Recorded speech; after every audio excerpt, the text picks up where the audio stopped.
Hey guys, AuspiciousAussie here, and welcome to episode 67 of our local to global here with the Canadian Wrestling Coalition. Now, I just want to say, hope everybody had a Merry Christmas, happy holidays and all that type of stuff. Obviously, I did. Had a good time, ate a lot of food. But I've been missing TEW. Because obviously, during the sort of Christmas break, I uploaded the Dave live stream that I did. But that was about a week ago, so looking forward to getting back in, playing some more TW. And of course, what better way to do it? We're going to book two more TV shows. We've got the Go Home show in this episode as well. So let's just start advancing, because there isn't really anything I needed to do. One thing I did notice when I actually started up the save is that Winnow, the Japanese Joshi promotion, just opened as well.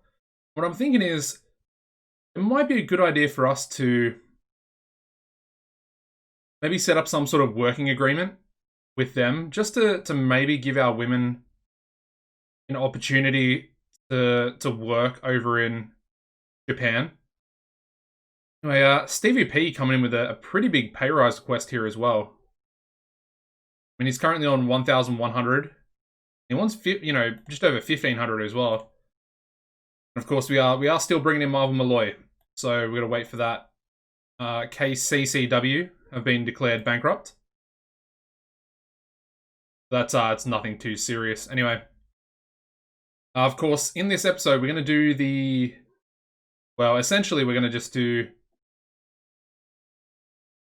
like a semi-final or a first round, and then a final of like a mini tournament to determine the new number one contender, or the second contender for the Canadian title match that we're going to have. The first one is, of course, Graham Gorman. So Graham will verse the winner of this new tournament. I think I've thought about it enough to really blend it into a storyline and actually have the whole thing work out pretty well. In my head, it looks pretty good anyway. And I think off of it, we're also going to start a new stable. So, yeah. We'll see how we go. Anyway, let's just get into this first show of the episode here. I think I know what the main event for this first show is going to be. Only going to be a 10-minute match, though. Potentially a little bit of a risk, but at the same time, I have enough faith in it for it to do pretty well.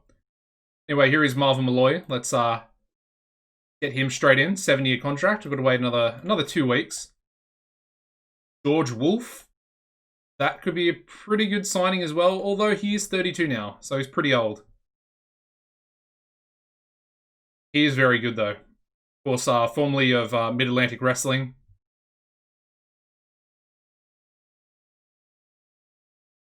That's an interesting one. If he had more popularity, I would probably bring him in, but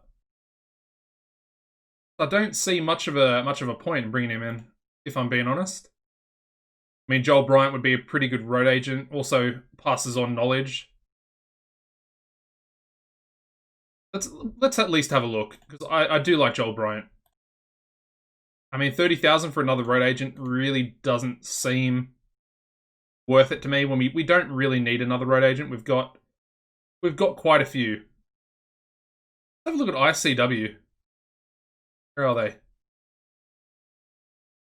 I mean, they were talking about the death of ICW when they have 2.4 million in the bank.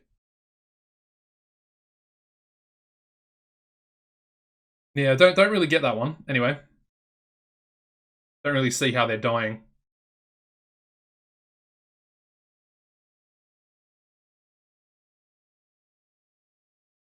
I think we have a lot of storylines at the moment, and I haven't changed the show length for the TV show to 2 hours, or 2.5 hours, sorry.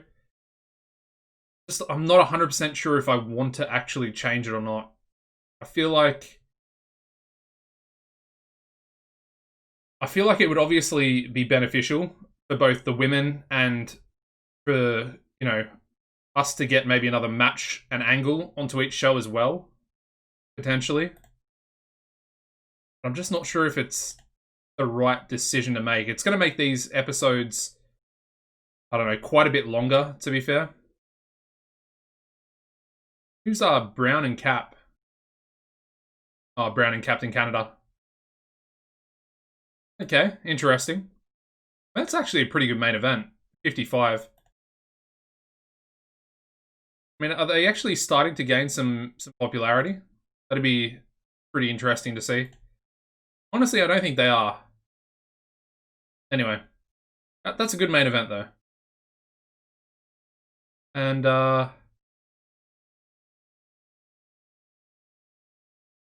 interesting.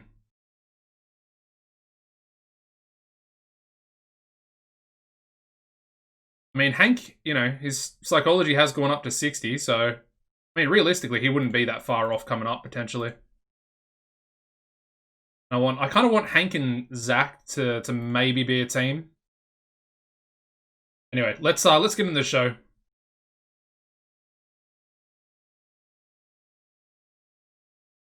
All right, we got a backstage incident. Charlie Corner brightening the backstage area, nice, and then wrestlers court for Dace Lavoie, getting a small positive impact. Of course, Diaz still out injured. I really wish he would come back. Sucks that he was out for a year. Let's actually have a look at that real quick. So just under 5 months left before Diaz comes back. That injury was so brutal, so brutal. Anyway, let's go to Mississauga for this show. 15,700 expected. And the main event for tonight, I said it was going to be an interesting one. It's going to be Angry Gilmore taking on Logan Wolfsbane. Literally just a 10-minute main event, and we're going to see what happens. I'm not... I think they might have... No. I don't think their timelines would have crossed paths back in the day. I think we can call it, because it's such a short match that we should be able to call this one. Thing is, it's, you know, only 10 minutes. I mean, actually, never mind. Angry Gilmore has 92 psychology anyway, so he would literally be able to call the match, even if it was 20 minutes long, I think. And of course, non-title. But this is just sort of continuing. I think I actually want to change something here. Let's have David Stone at ringside. Just so it actually continues the storyline. And then we might even have an angle after it where David cuts a promo onto Logan. They can both be on screen, I guess. Really doesn't matter too much.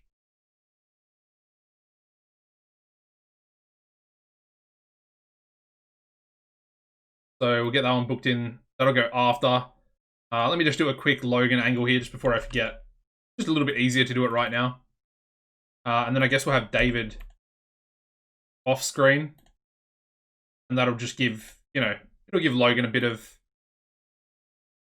momentum in the storyline as well. And just advance it. Potentially, well, it'll most likely get a 100. Alright, so the rest of the show. Now this is where it gets interesting, because obviously we got Zombie Boy, we got Original Sinner, all three of these teams in here. Now they're currently kind of feuding between what are they called? Texas Express and Disciples of Darkness 5. But we are going to be running that sort of triple threat match. So I guess we'll just do a triple threat singles match and just have all three members of their, you know, specific teams. It's likely Turk's going to lose. So let's go Turk, Sinner, and I guess Brett would be the best option, seeing as he's just slightly better. Just ever so slightly better than Taylor Norton. So, yeah. It's likely that Taylor's potentially going to take a loss. But I might even do that on the Go Home show. We'll do another triple threat with the other three. Just a really easy way to sort of blend the storylines together. Or blend the three teams together. And just continue the sort of story that's trying to be told, I guess. I mean, seeing as Brett's in it, we may as well. Brett's getting the win. We'll go Brett and Taylor with an angle for themselves. I do want to script it though because I don't have a lot of, you know, faith in them when it comes to angles. Matches, on the other hand, big faith. But yeah, I mean, without a script to follow, they could potentially be a little worse for wear. Anyway, the next match I want to do is, not sure if we did it. I can't remember doing it, but High Flying Hawaiian versus Papa Swole. I think I might have said that I wanted to save it for this show. Honestly, I can't remember. I really can't remember. You know what? We're actually going to go an upset victory here. It's going to be tainted, obviously. I might even keep him. Should I keep him strong? I probably should. Yeah, we'll keep High Flying strong in this one as well. It's going to be tainted. And it's going to be outside interference finish from Mobstar, because of course that is the storyline we're running with for High Flying. Hitting a bit of a speed bump when it comes to, you know, his rise to the top. And Mobstar, well, all of the crew is basically standing in front of his way. And we'll have to wait and see if he can make his way out, if you will. Alright, I think I want to do a 6-man tag as well here. And then we'll have the... Actually, no, we need to do 2 singles. Just want to make sure we get the tournament matches in here first. So let's take it out of there. Now, one match is going to be... Where is he? Jack Jackson. Taking on... actually, you know what? I was going to do him, but let's go with Sono. So we'll just give this one 12 minutes. Jack Jackson's going to get the win. Unfortunately, at the hands of Yutaro Sono. But, you know what? It's not Yuta's time just yet. Not just yet. And then our second match will be... I think I wanted to do Gonzalez. Or should we go someone like Patriot, maybe? Let's go Patriot, because we don't really use Patriot. I know I don't use Gonzalez either, but... Let's go with these two. Should be a really good match on paper, actually. Fair play. And we're going to have Gary Walker pulling off a bit of a tainted victory, because it is Gary Walker after all. He's still a heel, and he still likes to cheat, so... What better way? Alright, so we're now at 92 minutes, and we've got... See, the thing is, we can probably add an extra match, considering the main event's only going to go for 10. So, with that being said, I mean... Yeah, I mean, with that being said, we could probably add another match. So maybe I could add that 6-man tag. Just for 10 minutes. I know we're obviously missing one of the main storylines. And that is, of course, Forces of Darkness, but I don't know. It's a tough one because we've kind of done everything we can do. Of course, we've already sacrificed John Greed.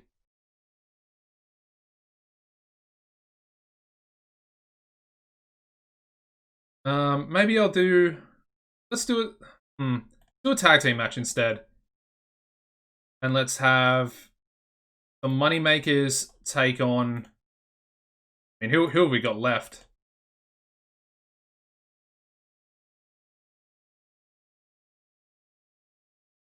Let's just have him take on the Northern Lights. And we'll have some distraction in here, just from Aussie Goldstein and maybe Mutant as well.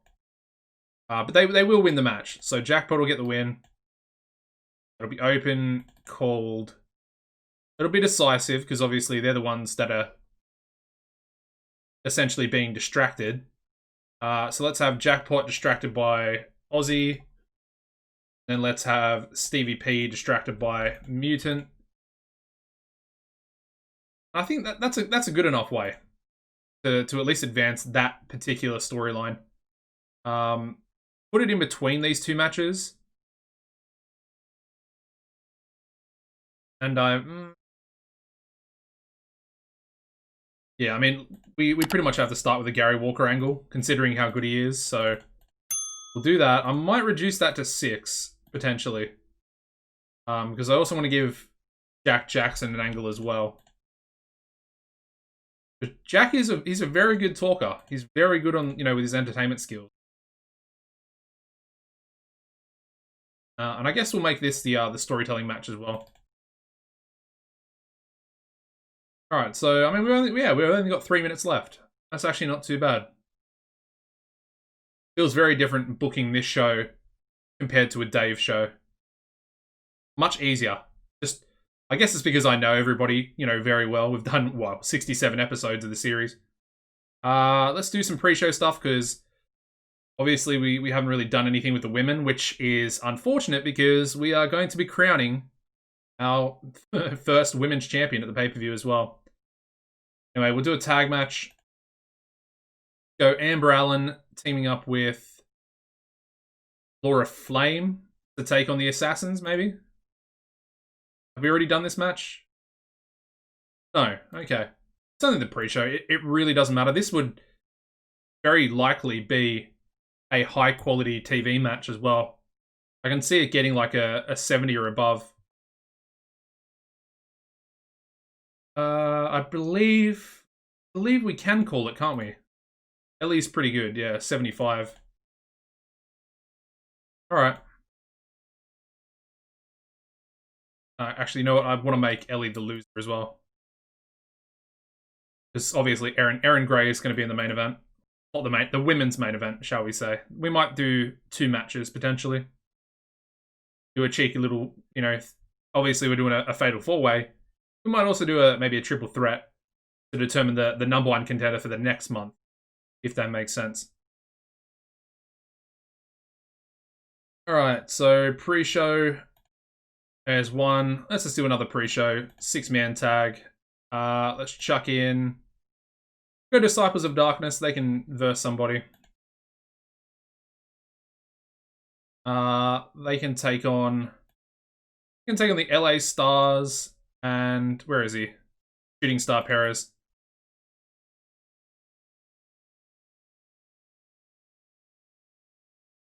We'll give Mutant the victory on the pre-show. Obviously nothing too special for him, but it's good to see that he's at least getting a victory here, if that makes sense. A slight positive.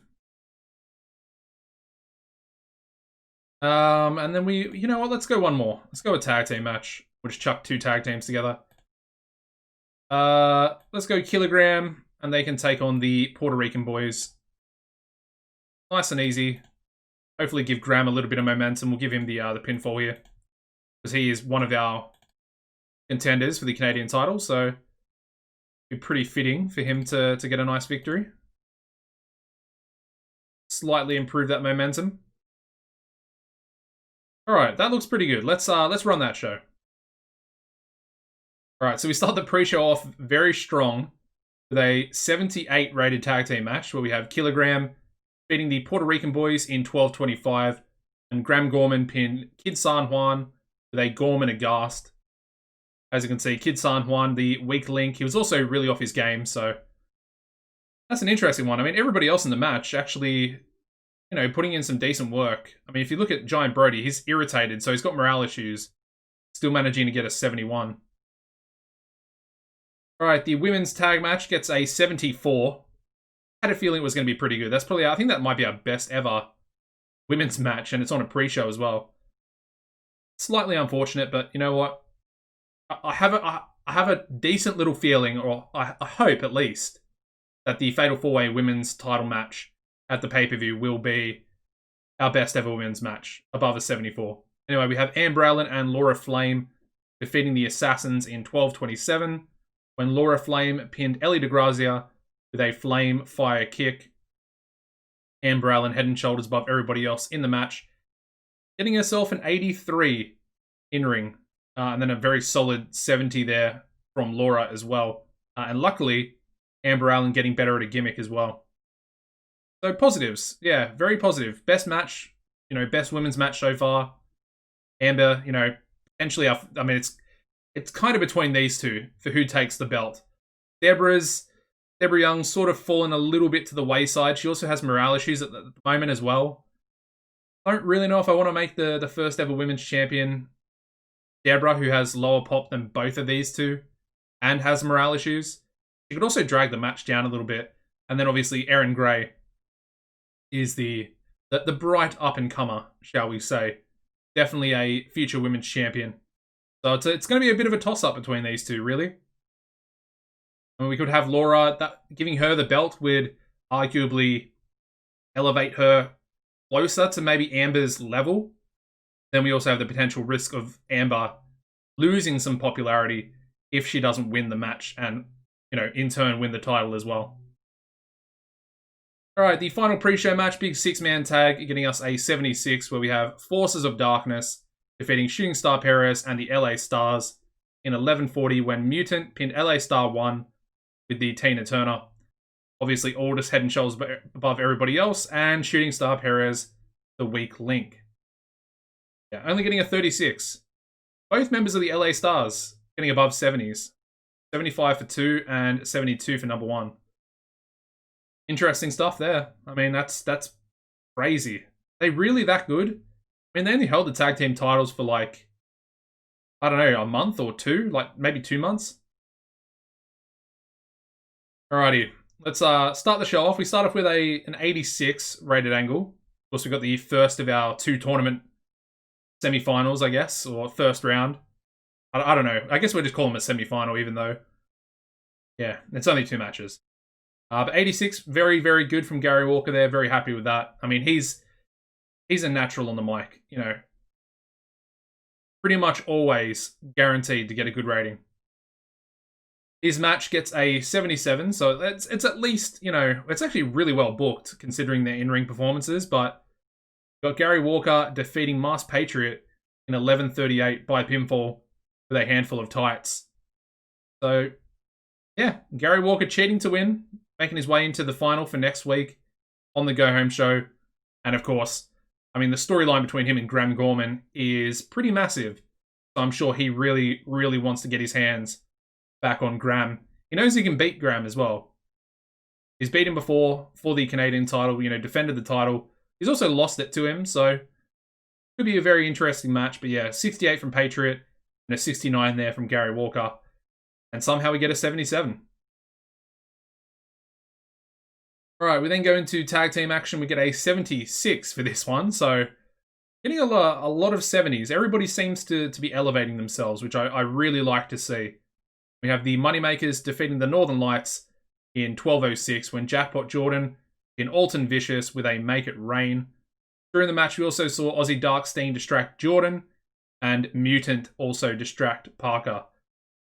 So yeah, still some involvement. It looks like Forces of Darkness, they might have sacrificed the leader of Wall Street Enterprises, but they're not exactly done. They're not exactly done with Wall Street Enterprises just yet. Alright, we then go into a 74 rated angle from Jack Jackson. Actually not too bad. He improvised well throughout the segment. Basically, he says that he's got his, sights well set on the Canadian title. And he basically proclaims himself to be the next champion. He says he's going to do everything that he can to make sure that his name is engraved on that title belt. And yeah, looking like a badass as always. And we go into his match. Doesn't do as well, which is interesting. But then again, they are mid-carders, so it's okay. Get a 64 rated match, which isn't too bad. That's about what you would expect from maybe mid-card. So, while it's not the best, it's okay. It's acceptable, basically. We do have Jack Jackson defeating Yuta Usono in 11:39 by pinfall with an implant DDT. Unfortunately, both Jack and Yuta were both off their games in this one. So that would have potentially cost the match quite a bit. It also lost the storyline some heat, so that's unfortunate. But yeah, I mean, it's a good win. Jack Jackson finds himself into that final next week where he will take on Gary Walker. Alright, we then go straight into a 74 rated angle where we have Papa Swole pulling off a massive upset, defeating High Flying Hawaiian. That might be High Flying's first loss. Actually, second loss. I think he lost. He might have lost on debut. Anyway, beating High Flying Hawaiian in 11:38 by pinfall with the pounce, following interference from Mobstar. Mobstar getting involved, costing him the match there, and a big win for Papa Swole, and a pretty solid 74 rated match coming out of Papa Swole as well. Obviously carried primarily, or definitely, by High Flying Hawaiian, but it's good enough. I really like that match. Alright, we then go into a 72 rated tag team angle from Young and Wasted, our current tag team champions. Of course, they are 3-time champions as well. As you can see, apparently Taylor Norton has a hot catchphrase as well. Didn't realize that, but potentially would have helped out the angle as well. Basically, they just say that they're not looking to lose the tag team titles any time soon. They're 3-time champions, and they want it to stay that way. They don't want to become 4-time champions just yet, so they want to keep hold of their belt for as long, or their belts for as long as possible. All right, we then go into the triple threat match between the 3 competing tag teams, getting a 68 rating here. We have Brett Kyle defeating Turk Treneman and Original Sinner in 12:02, when Brett Kyle pinned Original Sinner with a shooting star press. Obviously, Kyle carrying the match. Unfortunately, Turk Treneman was also off his game. We had quite a few people off their games in this one. Very interesting. But at the same time, I mean, Turk Treneman is really not that over, so it probably wouldn't have affected the match too much, to be honest. But yeah, Brett Kyle doing really good things. Really carrying that one. Alright, we go into a 99, so very, very close to that elusive 100. It's not very elusive, considering Logan is 100 popularity. But I love seeing the 100s.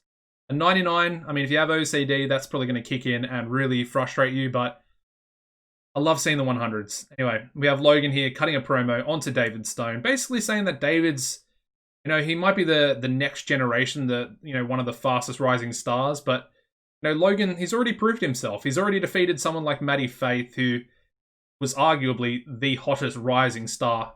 Still is, to a certain extent. And he says that, the inexperience of Maddie Faith, or guys like Maddie Faith and David Stone, it's just not going to be good enough for them. It's going to be a learning experience. They're going to lose, and he's going to make sure that he retains his unified world title. The main event does a 98.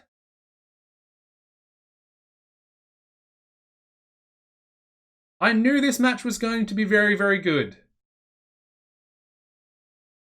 I did not expect it to get a 98. I don't really understand that, to be honest.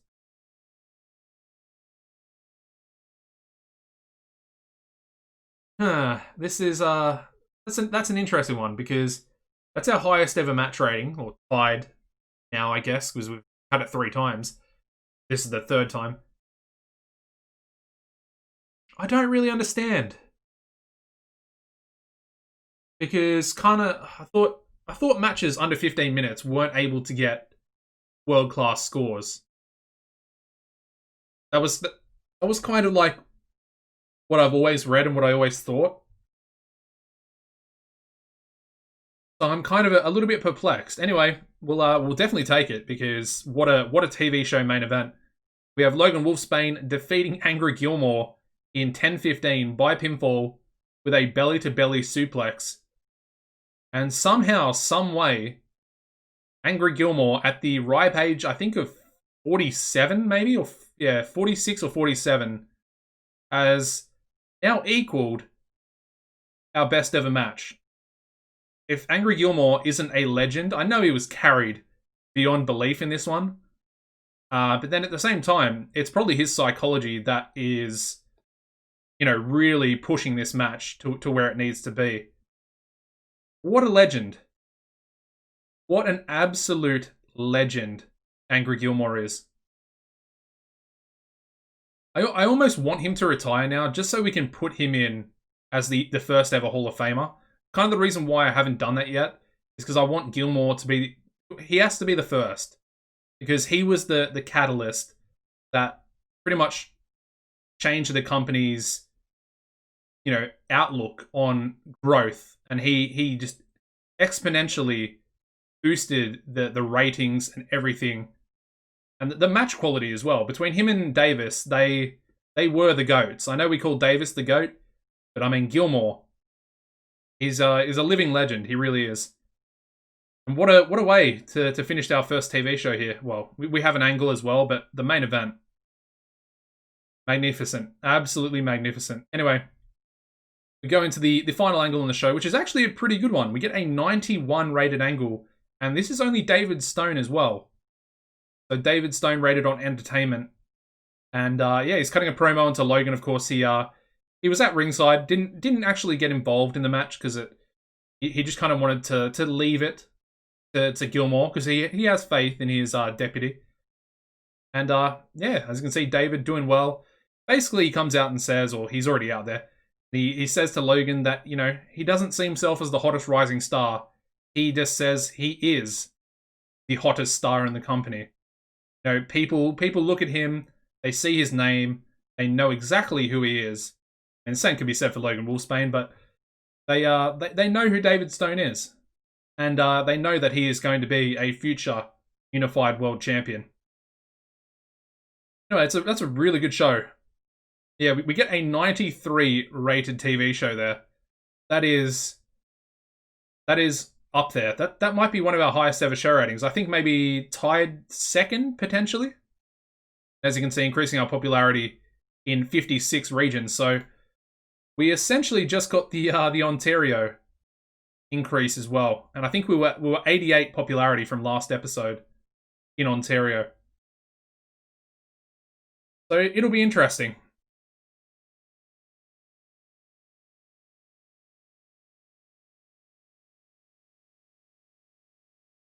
Yeah, it'll be very, very interesting. Nan Boucher.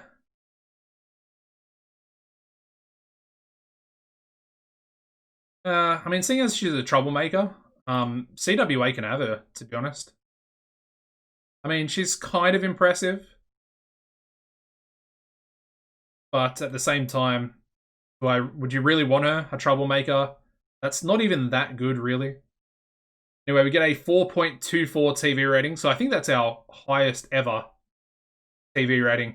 And it's pretty funny because our network, as you can see, there's only like a 4,200 person difference in viewers. So all those sort of weird broadcaster deals that I set up, they're literally not doing anything, which I find very, very funny. Like going back on all these for 5 months was just absolutely stupid. I guess I completely lost my head because they're literally not doing anything. They're giving us 4,000 viewers between all of them, and yeah, there's literally no finances coming through from those deals.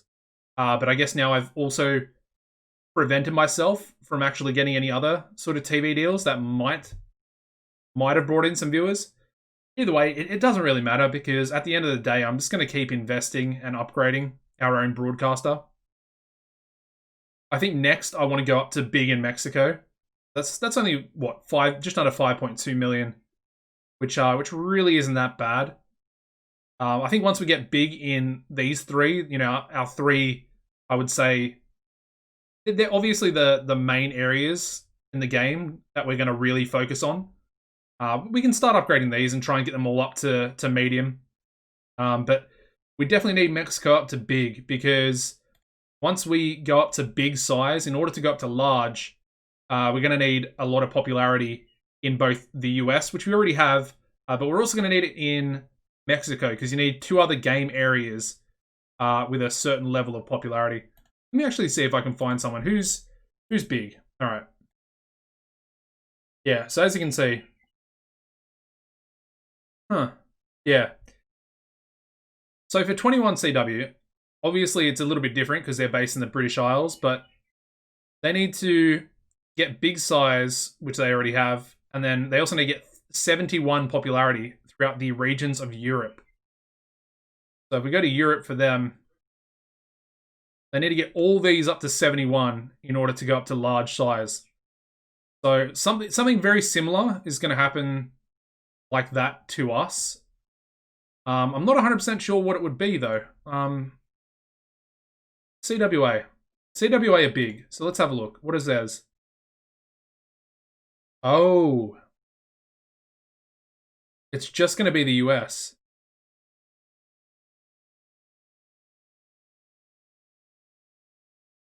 See, that's very, very interesting.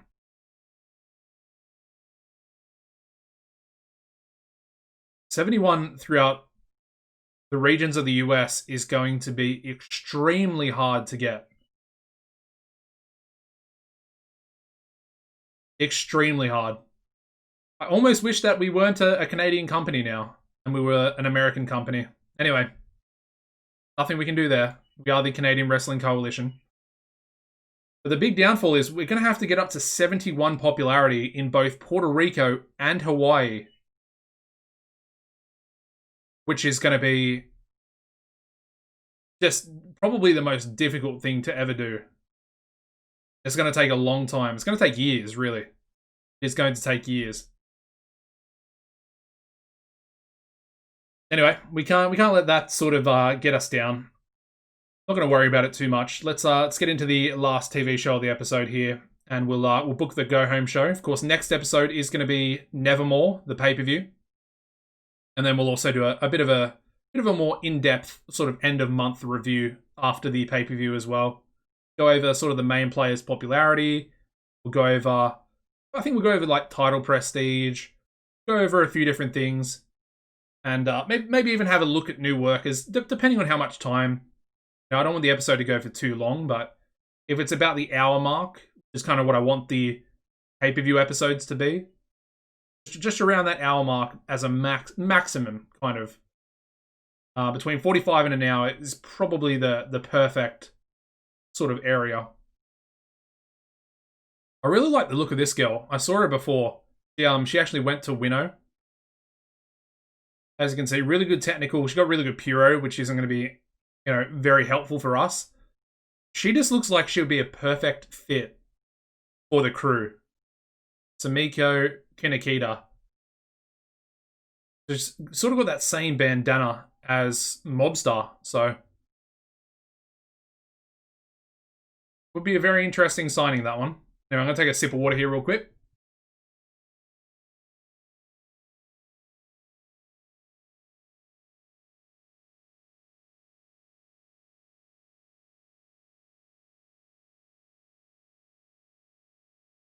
All right. Got Leaf LeBon. I mean, he actually looks pretty good. I've never seen him before.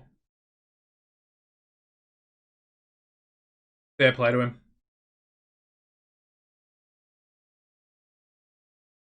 Most likely going to do another Dave live stream as well tomorrow. So if you're around, let me see. It'll probably be about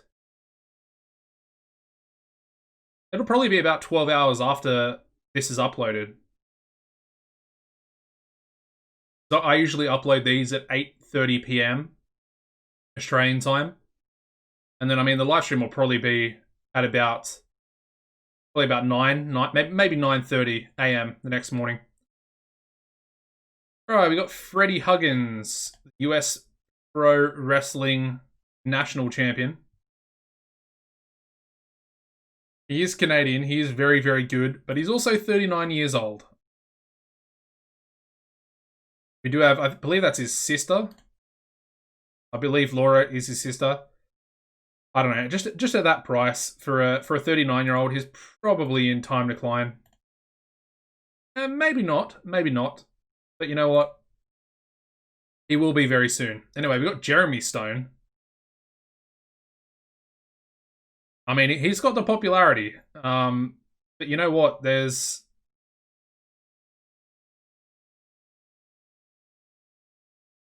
no real need for us to bring him in, to be honest. I mean, the fact that he passes on knowledge, he's professional, and he's got 96 psychology kind of makes me want him a little bit.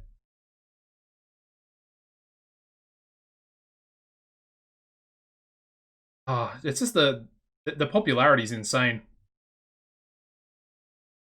Oh, never mind. Apparently we're too small, even still.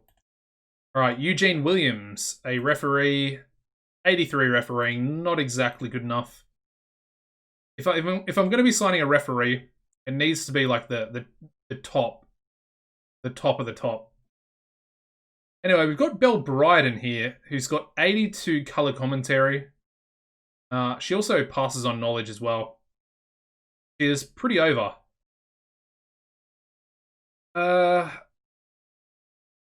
What is our current announcer?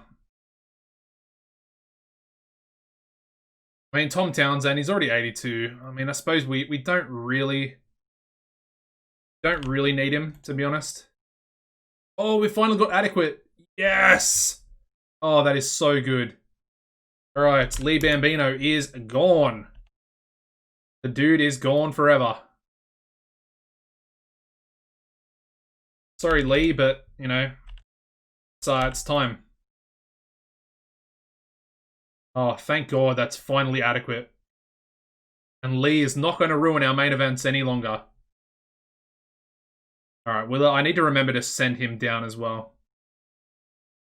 Eric Tyler. Now, that'd be interesting. I know he's 64 years old, but he was just recently stolen away by Hollywood Grappling Company from our Dave livestream series. I mean, here's another one. Passes on knowledge. I mean, the fact that he's 64 isn't a great look, I guess, but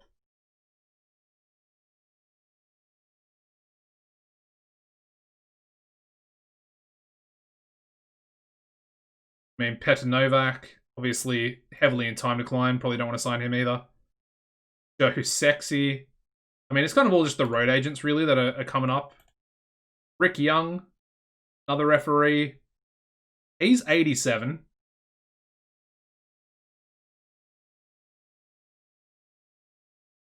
You know what? I might actually want to sign him, and we'll get rid of Dace Lavoie.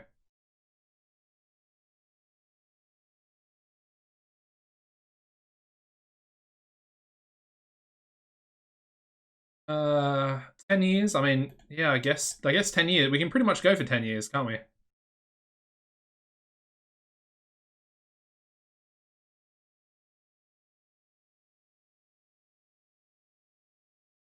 $23,400. Being a referee, he wants merchandise revenue. Okay. That's kind of something that I don't really understand. The whole merchandise, revenue for referees and stuff like that. Oh, Belle Bryden. It's such a tough decision. Bringing her in as the sort of women's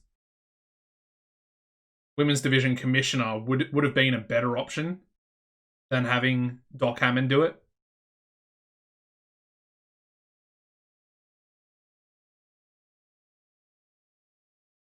I think we're going to take a miss on her, unfortunately. I really would have liked to have gotten her, but no, it's not exactly that necessary. It's only if she was 83 or 84 color commentary, I would probably sign her just to have that little bit extra, on top of Tom Townsend. It doesn't matter too much anyway. Anyway, we've got Shooting Star Perez brightening the backstage area simply by being fun to be around. Let's do some more meddling between Davis and Kavanaugh. Funny that oh, it worked. No way. The meddling worked and they now have a strong dislike relationship. Would you... I honestly never really thought that was ever going to change. There we go. Alright, so we're in Ottawa for tonight's show. Of course, it is the go-home show. So, that does need to be said. I have no idea. Absolutely zero idea what I'm doing for the main event here. I suppose one thing I could do... I want to try this, actually. Let's go for another short main event. Let's go for another short main event. Let's go for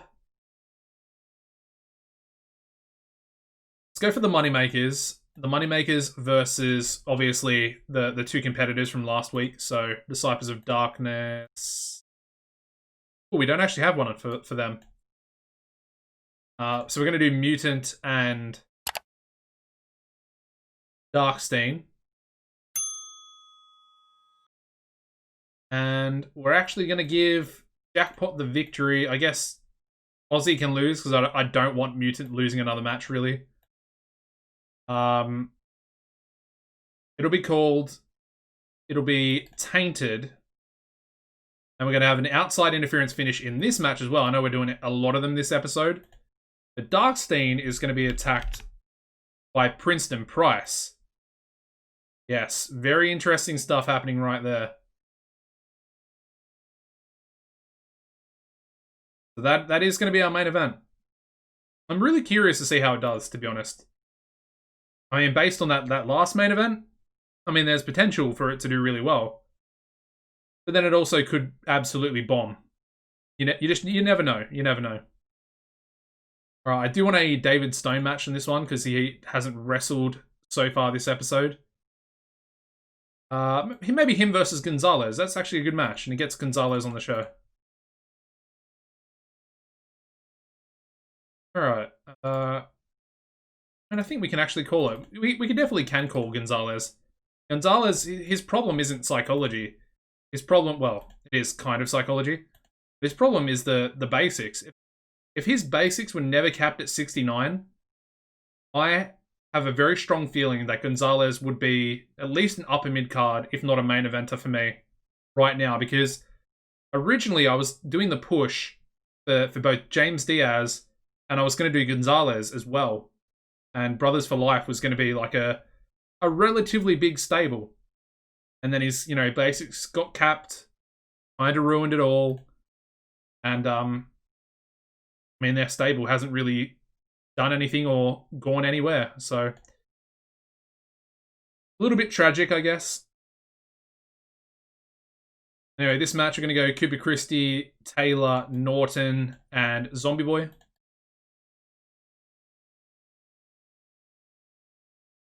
For 12 minutes. And this one we're going to give Cooper Christie the victory. So Cooper's coming out of this one looking pretty good.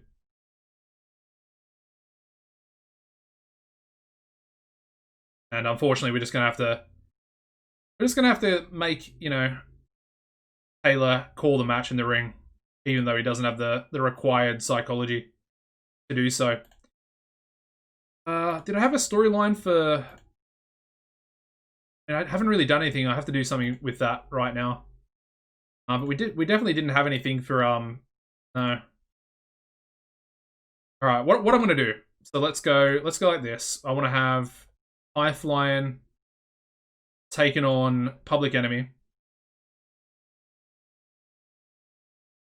Gonna get his win back. Get a little bit of momentum back going in to the pay-per-view.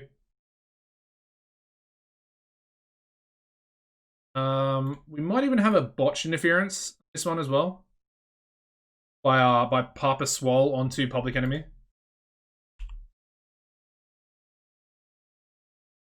Just a little bit of a miscue, and of course, Mobstar essentially telling Papa Swole to go out there. Maybe I'll do that angle before that match as well. Let's have Mobstar and Papa Swole. We only need Mobstar to speak in this one as well, I think. So that's him sort of telling him what to do. Let's have an angle here from Angry Gilmore and David Stone.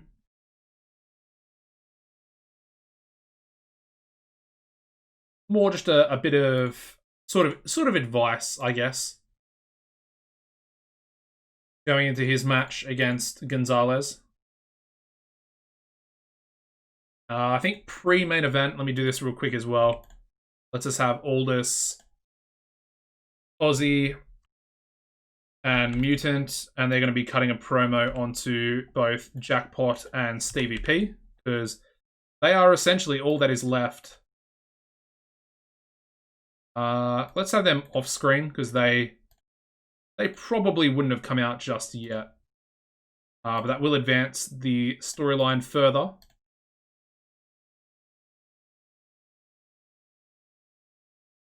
And that'll go there. Pre-main event. Alright, so next up we need the final of the sort of second contender tournament.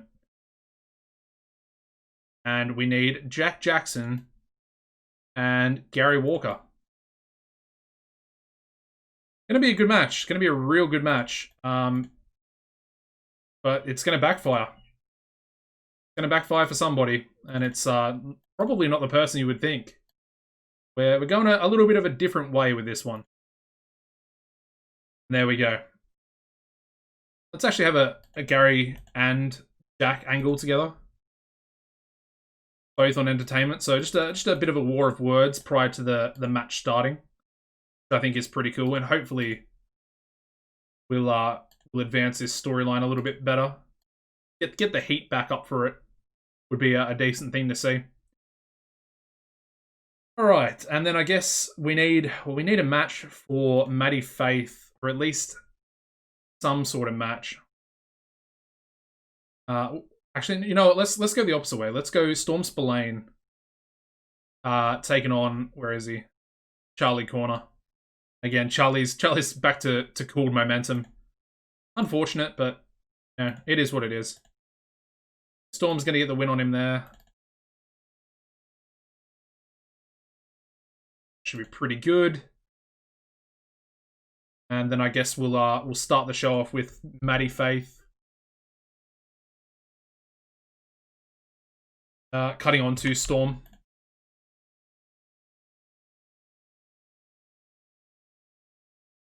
And yeah, that'll advance their storyline as well.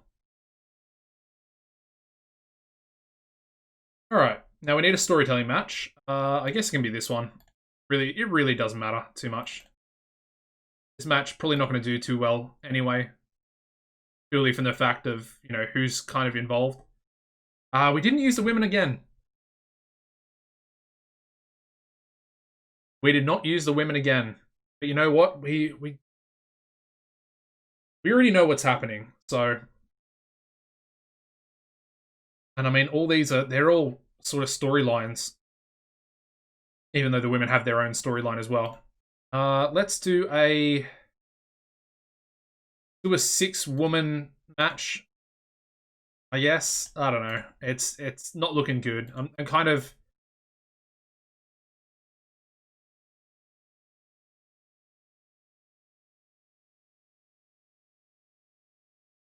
Chuck Selena onto that team. We'll go Laura, Erin, Air Raid onto that team.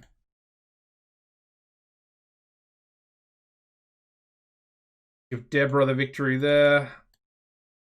Probably doesn't need to be scripted, actually. It can probably be called.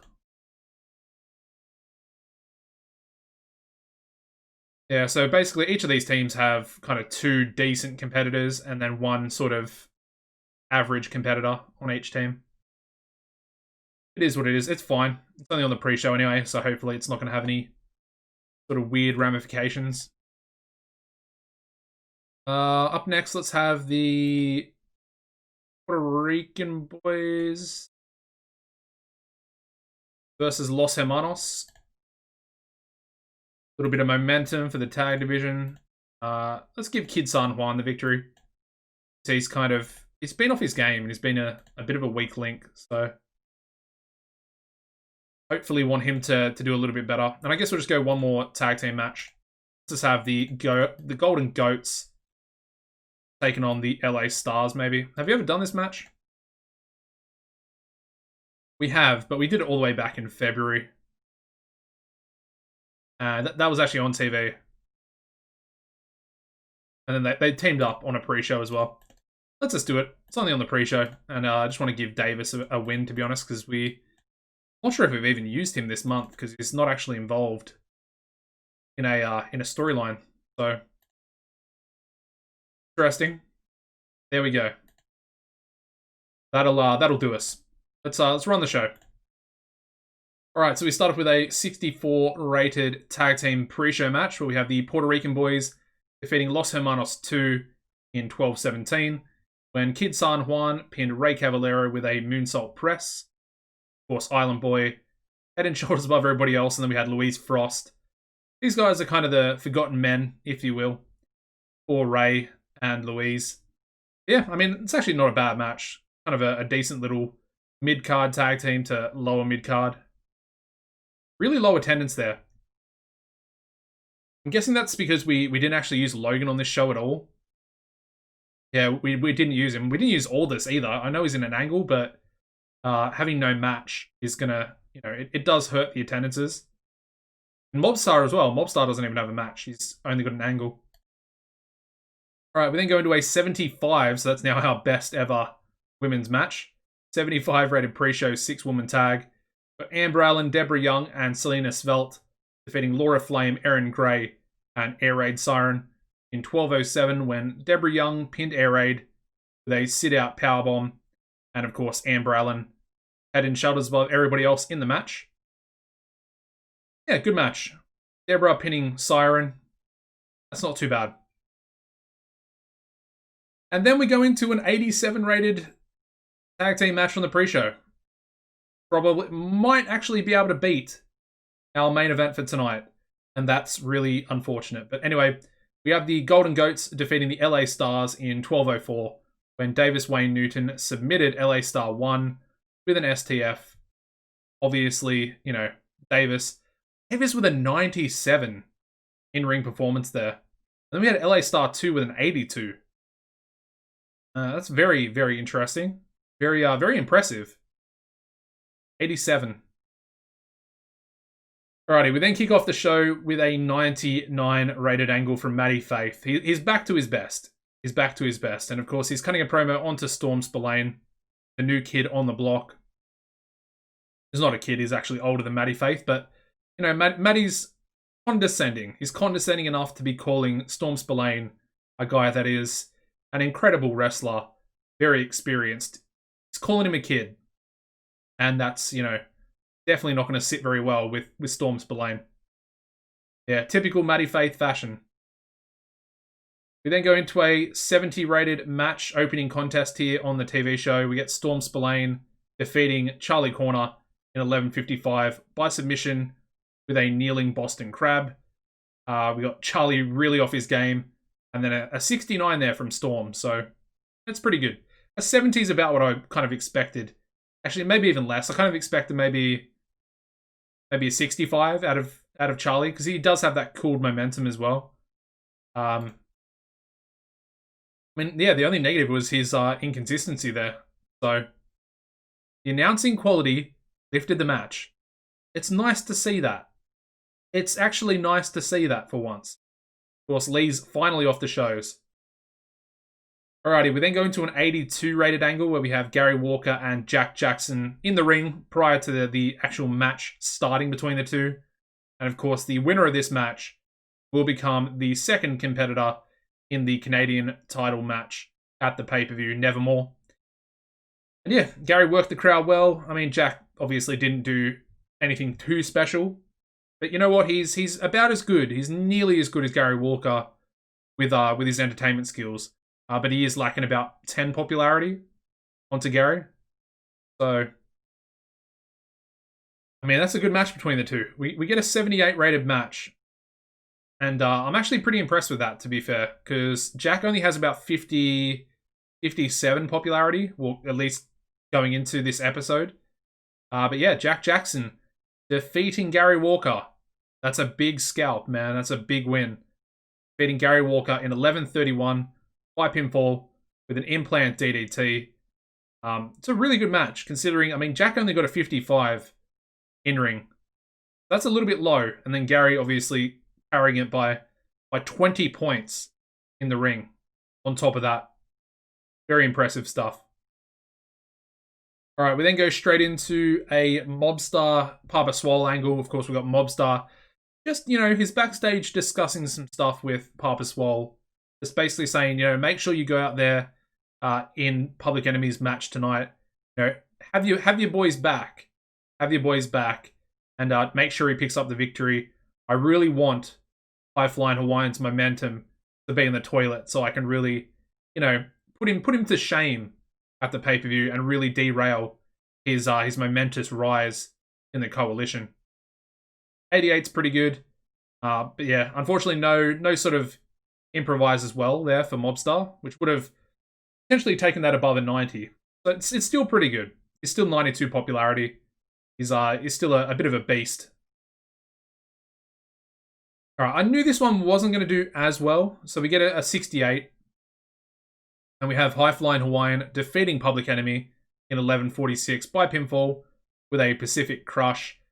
During the match, we also had Papa Swole accidentally hit Public Enemy. So they got their wires crossed. Papa Swole smacking Public Enemy. And High Flying capitalizing. Similar fashion, I guess, to the last week's match where Mobstar got involved for Papa Swole, which cost High Flying the victory. Now the opposite has sort of happened, where we've actually had Papa Swole, who picked up the victory last week, coming out and doing a botched interference, giving High Flying the victory in this one. So he gets a little bit of momentum going back and heading back into that storyline for the pay-per-view. All right, we then go into the triple threat sort of singles of, well, one half of the tag teams. Get a 74 for this one. We have Cooper Christie pulling off maybe you would say a little bit of an upset. I mean, he's beating Taylor Norton, one half of the current Coalition Tag Team Champions. And Zombie Boy, who is, of course, definitely the better of the two between him and Sinner. But he defeats both of them in 12:23 when Cooper Christie pinned Zombie Boy with a top rope elbow drop. So yeah, the Texas Express looking pretty strong. Along with Young and Wasted, of course. Kirk Treneman was off his game last week. And Zombie Boy is off his game this week. But we still get a pretty decent rating. Taylor Norton only with a 56. I suppose that's because we called the match. Yeah, so he got penalized pretty harshly. This one could have been even higher. It's kind of Zombie Boy's, scatterbrain really, causing it to not be as good. But a 69 there from Cooper Christie. Very impressive stuff. Yeah, as you can see, bad idea having Taylor Norton. Anyway, we go into a 100 rated angle. I mean, who else but Angry Gilmore? I mean, well, he is joined alongside David Stone, but it's Angry Gilmore all the way. He's always been a 100 magnet. Anyway, we have Angry Gilmore giving a little bit of advice there to David Stone, keeping him focused, keeping him, at least keeping his mind on the task at hand.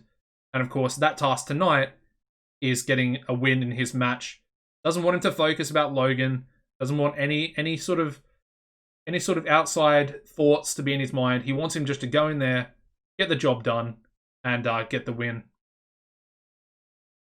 The match gets a 78, which is pretty good for Marco Gonzalez, but we have David Stone defeating Marco in 11:46 by pinfall with the Stone Cutter.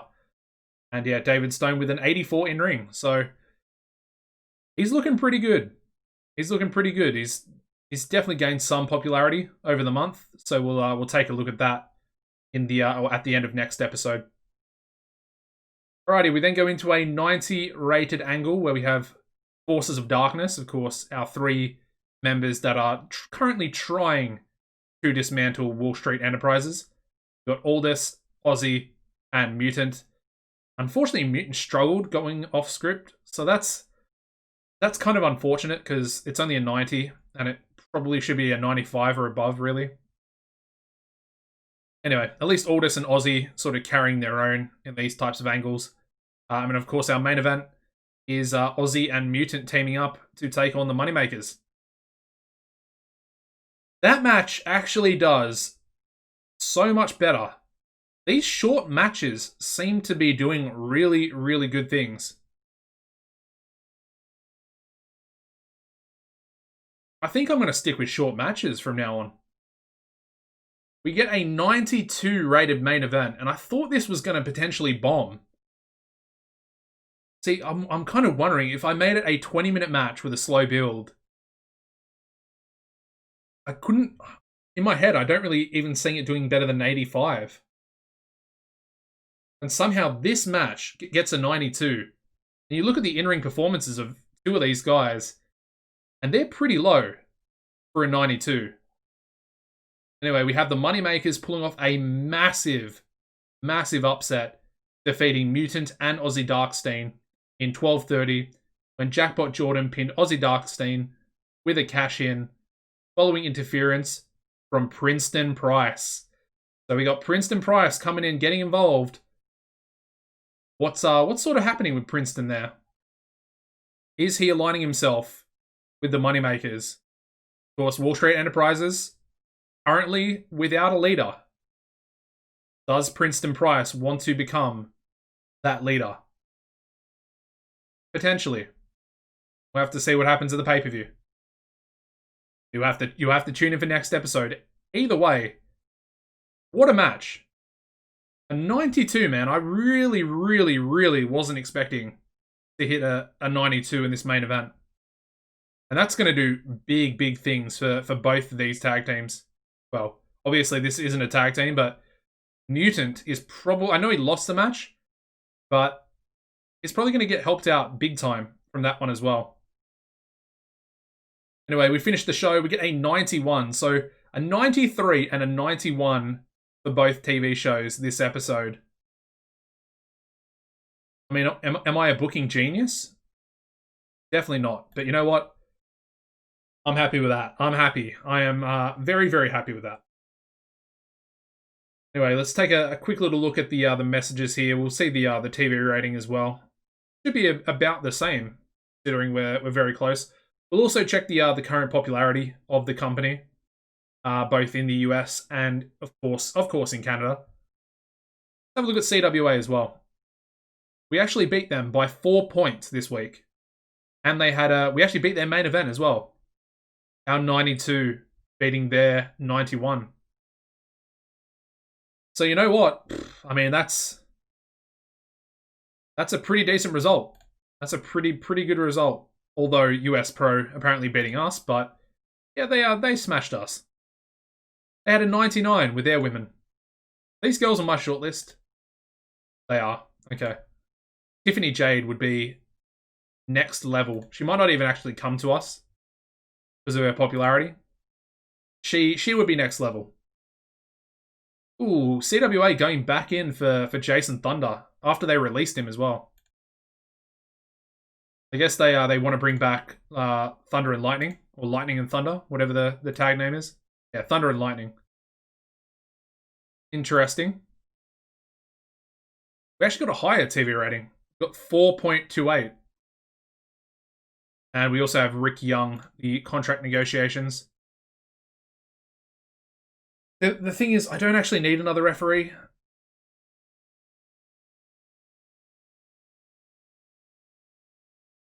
Oh, it's such a pain.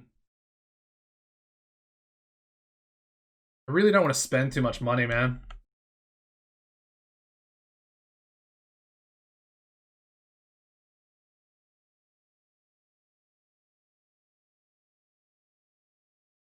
See, I'm gonna have to be paying over 30 grand for a referee.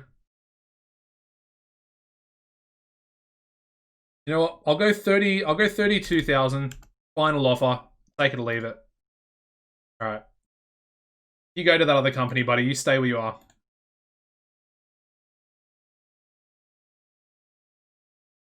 Okay, looks like, yeah, CWA maybe going after a few more people as well. Not just Thunder, Jason Thunder. Anyway, size. So we're still at 88 in Ontario, which I believe we were at the start of the episode. 85 in Quebec, 84 in Manitoba, so about to hit the blue in Manitoba there. Potentially next episode for the pay-per-view. We're at 74 Saskatchewan, 3 points away now from getting the popularity we need. And then we're only 8 points away in Alberta as well. So we are getting very, very close. Very, very close indeed, which is really cool to see. Anyway, I'll go over merchandise. We'll go over all that other stuff in the next episode. Also, the finances are looking real healthy as well. We're currently sitting above 13 million, but that's before the pay-per-view as well. So I'm kind of expecting a decent little amount of profit. Maybe I would say it's over 2 million for this month. Although some of the attendances have been a little bit lower than you might have expected, or I might have expected. Anyway, best ever shows. I mean, we've actually got quite a few on 93 now. Of course, we've got 2 TV shows. And, wait, what? Oh, there's September. I was like, where is September? Yeah, so September and April there. And then we got 2 for our pay-per-views. And then, of course, that Warzone show. It's going to be tough to beat that Warzone show. at 96. Going to be real tough. Actually, let's go back into the matches as well. I mean, Logan, the top 4 matches. Still can't believe Taylor Norton's in here as well. That's very strange. Yeah, Angry Gilmore actually in 2nd place, beating out Mobster from Unholy Alliance 5. Fair play. What an episode. Unexpected to say the least. And that's probably the name of the episode. Anyway, thank you very much for watching, guys. Make sure you give a like on the video or smash a like on the video. Whatever you want to do, just make sure you show your support. And of course, make sure you subscribe to the channel as well. Like I said, if you want to, I'll put a little community post up maybe about an hour before I go live, or half an hour, depending on what time I wake up. But yeah, going to be streaming on Twitch tomorrow. Going to be doing some more Dave, probably another 3 to 4 hours. And looking forward to it. It will, of course, go up on YouTube as well, but it will be a few days after, because it seems to take a long time to process the videos from Twitch. Because I basically just download the live stream and then upload it to YouTube. And the processing time, it took about 2 days. The last time when I uploaded the first one, the support for that so far is massive, immense. I think a lot of people really want to see the 97 Seaverse, which I really, so far I'm kind of enjoying playing, but because it's the old version from 2016, there's not a lot of, it's not a fully diverse, sort of database. It's kind of a limited amount of workers, as you would maybe kind of expect during, those times as well. But it's very cool. So make sure you look out for that, or at least, make sure you follow the Twitch channel as well. Link for that will be down in the description below. And yeah, apart from that, guys, as always, take it easy. I'll see you in the next episode for the pay-per-view. Nevermore.